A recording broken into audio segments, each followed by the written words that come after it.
వైద్య రంగం తీసుకున్న అదే పరిస్థితి. పూర్తిగా వ్యవస్థను నిర్వీర్యం చేసిన పరిస్థితి కనిపిస్తూ ఉండదు.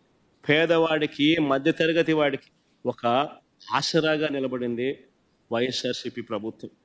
అప్పట్లో వైద్యం కోసం ఏ ఒక్కరూ కూడా అప్పుల పాలయ్యే పరిస్థితి రాకూడదు అని వైఎస్ఆర్సీపీ ప్రభుత్వం తప్పించింది. ఎప్పుడు చూడని విధంగా గ్రామాలలో విలేజ్ క్లినిక్స్, ఎప్పుడు చూడని విధంగా గ్రామాలలో ఫ్యామిలీ డాక్టర్ కాన్సెప్ట్, ఎప్పుడు చూడని విధంగా కొత్త 104, 108 వాహనాలు, ఎప్పుడు చూడని విధంగా హాస్పిటల్లో నాడు నేడు కార్యక్రమాలు, ఎప్పుడు చూడని విధంగా 17 కొత్త మెడికల్ కాలేజీలు, ఎప్పుడు చూడని విధంగా ఆరోగ్యశ్రీ ప్రొసీజర్స్ను 1050 నుంచి 3300 ప్రొసీజర్లకు ఆరోగ్యశ్రీని పెంచడం, ఎప్పుడు చూడని విధంగా 25 లక్షల దాకా పేదలకు, ఈ మధ్యతరగతి వర్గాలకు ఉచితంగా ఆరోగ్యశ్రీ, ఎప్పుడు చూడని విధంగా ఆపరేషన్ అయిపోయిన తర్వాత ఆ పేదవాడికి రెస్ట్ పీరియడ్లో కూడా ఆ పేదవాడికి తోడుగా ఉంటూ వైఎస్ఆర్ ఆరోగ్య ఆసరా. ఈరోజు ఈ పథకాలన్నీ కూడా మొత్తం ధ్వంసం. 25 లక్షలు ఉండే ఆరోగ్యశ్రీని 2.5 లక్షలకు తగ్గిస్తున్నారు. నిజంగా అసలు వీళ్ళు మనుషులేనా అని అడుగుతా ఉన్నా నేను. గవర్నమెంట్ హాస్పిటళ్లలో జీరో వేకెన్సీ పాలసీలో మా ప్రభుత్వ హయాంలో నేషనల్ ఫిగర్స్ చూసుకుంటే నేషన్ వైడ్ స్పెషలిస్ట్ డాక్టర్ల కొరత గవర్నమెంట్ హాస్పిటల్లో ఎంతమంది ఉన్నారని చెప్పి నేషన్ వైజ్ నెంబర్ తీసుకుంటే 61% ఉంటే మన రాష్ట్రంలో 4% వైఎస్ఆర్సీపీ హయాంలో. జీరో వేకెన్సీ పాలసీ పెట్టి ఆ మాదిరిగా రిక్రూట్ చేసి ఆ మాదిరిగా పేదవాడికి తోడుగా ఉన్న పరిస్థితుల నుంచి, గవర్నమెంట్ హాస్పిటల్లో WHO GMP ప్రమాణాలు గల మందులు మాత్రమే అందుబాటులో ఉండేట్టుగా చర్యలు తీసుకున్న పరిస్థితి నుంచి ఈరోజు వ్యవస్థలన్నీ కూడా ధ్వంసమైపోయిన పరిస్థితులు కనిపిస్తూ ఉన్నాయి. వ్యవసాయము అంతే నాశనం చేసిన పరిస్థితులు కనిపిస్తూ ఉన్నాయి.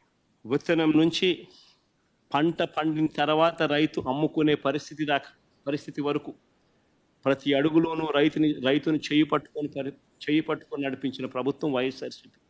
రైతులకు సంబంధించి 0 వడ్డీ పంట రుణాలు ధ్వంసం, రైతులకు సంబంధించి ఉచిత పంటల బీమా ధ్వంసం, సీజన్ ముగిసేలోగానే రైతులకు ఇన్పుట్ సబ్సిడీ ఇచ్చే కార్యక్రమం ధ్వంసం, గ్రామంలోనే రైతుని చేయి పట్టుకొని నడిపించే ఆర్బీకే వ్యవస్థ నిర్వీర్యం, ఈ క్రాప్ వ్యవస్థ నిర్వీర్యం, దళారీలు లేకుండా ఆర్బీకేలే పంటలు కొనుగోలు చేసే గొప్ప కార్యక్రమం నిర్వీర్యం, ధ్వంసం.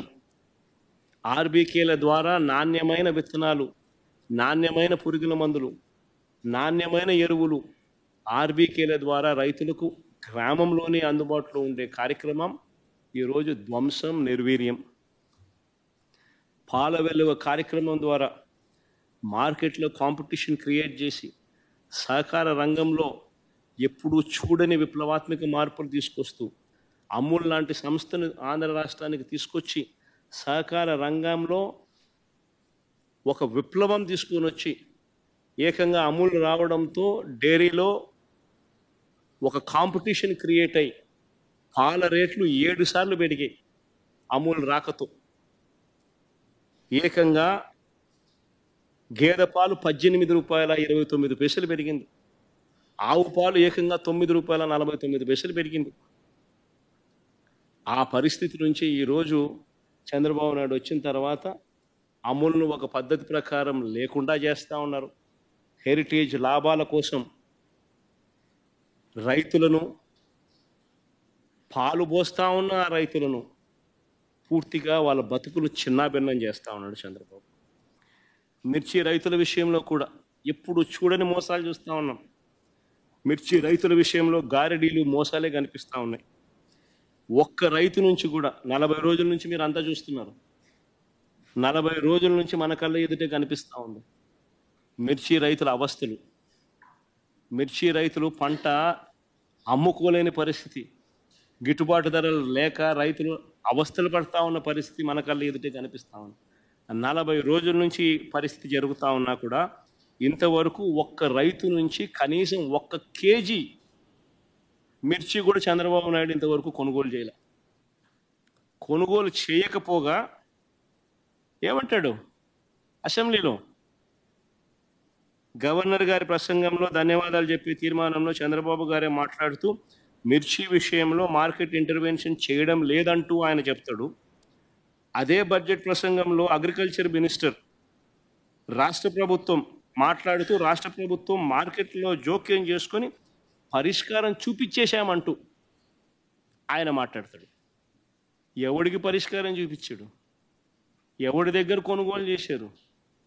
పరిష్కారం చూపించేశామంటూ కొనుగోలు చేశామనంటూ ఏకంగా అగ్రికల్చర్ మినిస్టర్ ఏకంగా అసెంబ్లీలో ప్రస్తావిస్తాడు.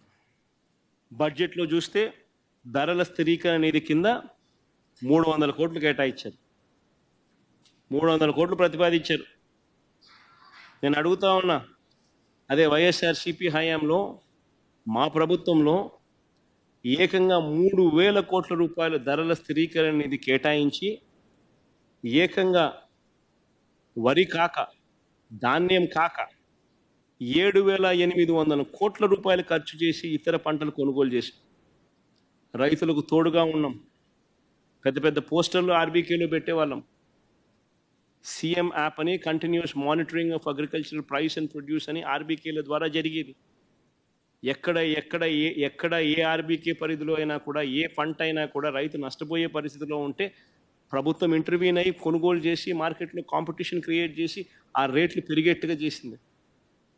మా ప్రభుత్వ హయాంలో చీని, పసుపు, అరటి, పొగాకు ఇలా రకరకాల పంటలను కొనుగోలు చేసి 7,800 కోట్లు ఖర్చు చేసి రైతులకు తోడుగా ఉన్నాం.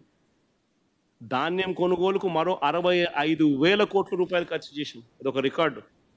ధాన్యం కొనుగోలుకు 65,000 కోట్ల రూపాయలు ఖర్చు చేసిన పరిస్థితి.